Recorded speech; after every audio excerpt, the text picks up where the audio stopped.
Hello and welcome.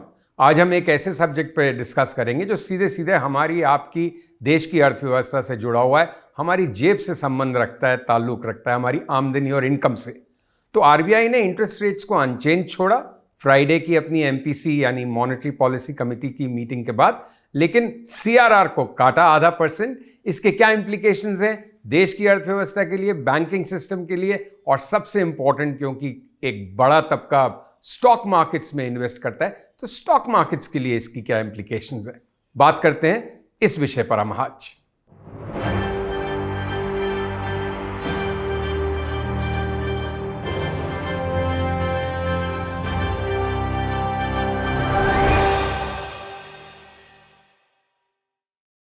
नमस्कार, स्वागत है आपका हस्तक्षेप में। मैं हूं संजीव श्रीवास्तव। आज थोड़ा लीक से हट के विषय है, हम बात करेंगे इंटरेस्ट रेट्स पे, किस तरह से आरबीआई ने मॉनेटरी पॉलिसी कमेटी की जो मीटिंग की थी फ्राइडे को, उसके बाद इंटरेस्ट रेट्स को अनचेंज छोड़ा लेकिन सीआरआर को 0.5% से काट दिया, जिसकी वजह से बैंकिंग सिस्टम में करीब 1,10,000 करोड़ की एडिशनल लिक्विडिटी आएगी। मतलब मार्केट में 1,10,000 करोड़ निवेश के लिए, खर्चे के लिए एक तरह से फ्री अप होगा। तो सबसे पहले तो यही समझ लें कि ये सीआरआर क्या होता है। सीआरआर होता है कैश रिजर्व रेशियो। तो देखिए, बैंक में जब हम और आप अपने पैसे जमा कराते हैं, सपोज बैंक के पास 100 रुपए हैं, तो बैंक को उसमें से अब तक 4.5 रुपए कैश रिजर्व रेशियो रखना पड़ता था, 4.5% जो आरबीआई के पास जमा होता था, और 18% एसएलआर रखना पड़ता था, स्टैट्यूटरी लिक्विडिटी रेशियो, जो कि गोल्ड बॉन्ड्स में, सोवरीन में, गवर्नमेंट बॉन्ड्स में इन्वेस्ट वो कर सकते थे। इस 4.5% के सीआरआर पे कोई इंटरेस्ट भी नहीं मिलता था। मतलब 100 रुपये अगर बैंक के पास हैं तो उसमें से 22.5 रुपये वो लोन में नहीं दे सकता, इन्वेस्ट नहीं कर सकता। वो एक तरह से सेफ्टी नेट है बैंक का, कि कभी बैंक को एकदम से जरूरत पड़े, लोग बड़ी संख्या में पैसे विड्रॉल करने आए, तो उसका इंतजाम रहे। वो बैंक का एक तरह से सेफ्टी नेट है कि कभी बैंक पे रन हो जाए, बड़ी संख्या में इन्वेस्टर्स या डिपॉजिटर्स अपने पैसे निकलवाने के लिए आए, तो वो एक 22.5% का एक हमेशा कुशन रहे। तो वो 22.5% अब 22% हो गया, क्योंकि सीआरआर 4.5% से 4% कर दिया गया, और उसी की वजह से मार्केट में एडिशनल लिक्विडिटी आएगी, और उसकी वजह से स्टॉक मार्केट्स में भी तेजी आने की संभावना है, बैंकिंग स्टॉक्स अच्छे हो सकते हैं, ऐसा एक असेसमेंट है। तो अब हम ये समझने की कोशिश करते हैं कि आरबीआई ने अपनी एमपीसी कमेटी की मीटिंग के बाद इंटरेस्ट रेट्स को क्यों नहीं कम किया, जबकि सरकार का और इन्वेस्टर्स के एक तबके का खासा दबाव है, और ग्लोबली भी पिछले कुछ क्वार्टर्स में इंटरेस्ट रेट्स कम हुई हैं। जैसे यूएस में 75 बेसिस पॉइंट्स कम की गई हैं इंटरेस्ट रेट्स। सो इंडिया में भी कम होने की संभावना थी, लेकिन इंडिया की प्रॉब्लम ये रही, दो बातें हुई। संभावना क्यों थी या प्रेशर क्यों था इंटरेस्ट रेट्स घटाने का? क्योंकि इस बार का जो Q2 की जीडीपी रेट आई वो 5.4% थी, जो पिछले करीब 10-12 क्वार्टर्स का लोएस्ट जीडीपी ग्रोथ रेट थी। तो उसकी वजह से दबाव था कि अगर पैसा आप फ्री करेंगे, इंटरेस्ट रेट्स कम करेंगे, तो बाजार में पैसा और आएगा, लिक्विडिटी बढ़ेगी, और ये ग्रोथ रेट को बूस्ट मिलेगा। तो हमें यह समझना पड़ेगा कि आरबीआई का मेन एजेंडा है क्या। ग्रोथ यस, लेकिन उससे भी बड़ा एजेंडा है इन्फ्लेशन या महंगाई को काबू में रखना। चूंकि महंगाई भी बढ़ रही है, इसलिए आरबीआई अभी इंटरेस्ट रेट काटने की स्थिति में नहीं था। अब आरबीआई को उम्मीद है कि अगले साल के सेकंड क्वार्टर में महंगाई की रेट कहीं 4% के आसपास के आइडियल टारगेट पे आएगी, उससे पहले नहीं आएगी। लेकिन इंटरेस्ट रेट्स कटना शायद अगले साल शुरू में ही शुरू हो जाए।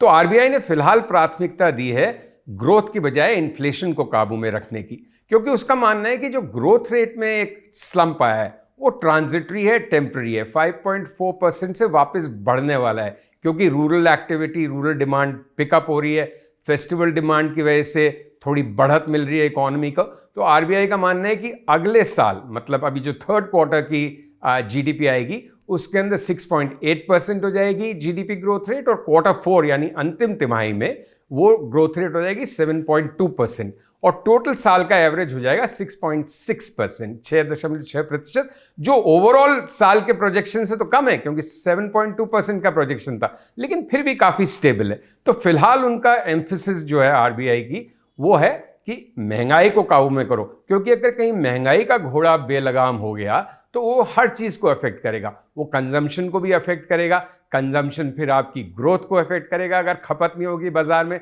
लोगों की जेब में एक्स्ट्रा पैसा नहीं होगा खर्च करने के लिए, अगर महंगाई ज़्यादा होगी, और अगर एक्स्ट्रा पैसा नहीं होगा तो फिर वो खर्च कैसे करेंगे, ग्रोथ कैसे बढ़ेगी। तो फिलहाल उन्होंने इस बैलेंसिंग एक्सरसाइज जो वो ग्रोथ और इन्फ्लेशन के बीच में करते हैं, उसमें फिलहाल इन्फ्लेशन को तरजीह दिए, ये जानते हुए कि ग्रोथ अपने आप शायद एक मोमेंटम पिक करेगी। तो ये तो हो गया इन्फ्लेशन और ग्रोथ की डायनेमिक्स। अब नेक्स्ट इशू क्या है? नेक्स्ट इशू ये है कि शायद फरवरी में हम इंटरेस्ट रेट्स की कम होने की साइकिल की शुरुआत देख सकते हैं। क्यों? क्योंकि उधर 20 जनवरी को प्रेसिडेंट ट्रंप शपथ लेंगे, उसके बाद वो टैरिफ्स लगाएंगे, उसका एक रिएक्शन होगा मार्केट में। हमारा खुद का सालाना बजट 1 फरवरी को आएगा और नेक्स्ट एमपीसी की मीटिंग उसके कुछ दिन बाद होगी। तो तब तक वो ग्राउंड वर्क तैयार हो चुका होगा, ग्रोथ थोड़ा पिकअप कर गई होगी, इन्फ्लेशन भी आरबीआई के मुताबिक थोड़ा कम हुआ होगा, आधा 1% से ज़्यादा।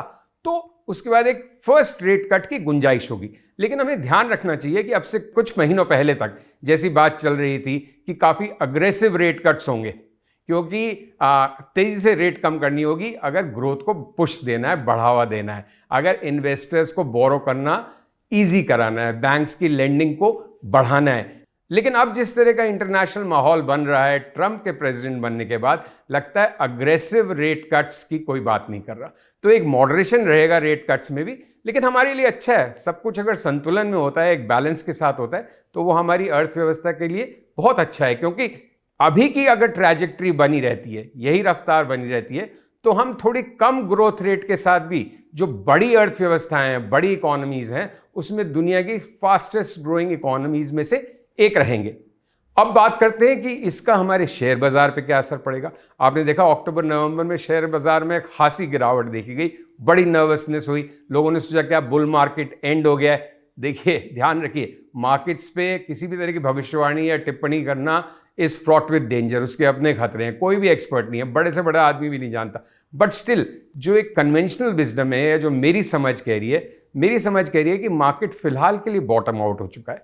अगले कुछ हफ्ते मार्केट्स अच्छे रहने चाहिए। एक तो सांता रैली, क्रिसमस रैली आएगी, फिर न्यू ईयर रैली, फिर प्री बजट रैली, और फिर एक इंटरेस्ट रेट्स कम होने की संभावना। वो हमेशा बैंकिंग स्टॉक्स के लिए अच्छे रहते हैं।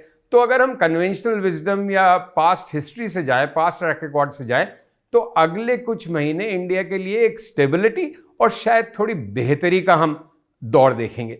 तो आज हमने ये बात की है कि इंटरेस्ट रेट्स अनचेंज जरूर रहे, लेकिन मार्केट्स में उसका एक अच्छा इंप्रेशन, अच्छा मैसेज गया है, और आने वाला समय शायद बेहतरी का लगता है। लेकिन ये किसी भी तरह की फाइनेंशियल एडवाइस नहीं है, मैं रजिस्टर्ड एनालिस्ट नहीं हूं। आप स्वयं अपनी समझ अनुसार अपने चार्टर्ड अकाउंटेंट या फाइनेंशियल कंसल्टेंट से बात करके ही मार्केट्स के अंदर इन्वेस्ट करें। लेकिन हाँ, मेरी ब्रॉड अंडरस्टैंडिंग यह है कि फिलहाल के लिए the worst may be well behind us and we can look ahead to better times towards the end of the year and of course in 2025. Thank you for watching। और अगर आपको हमारा चैनल अच्छा लग रहा है, हमारी पेशकश पसंद आ रही है, तो चैनल को लाइक और सब्सक्राइब करना बिल्कुल ना भूलें। Thank you very much.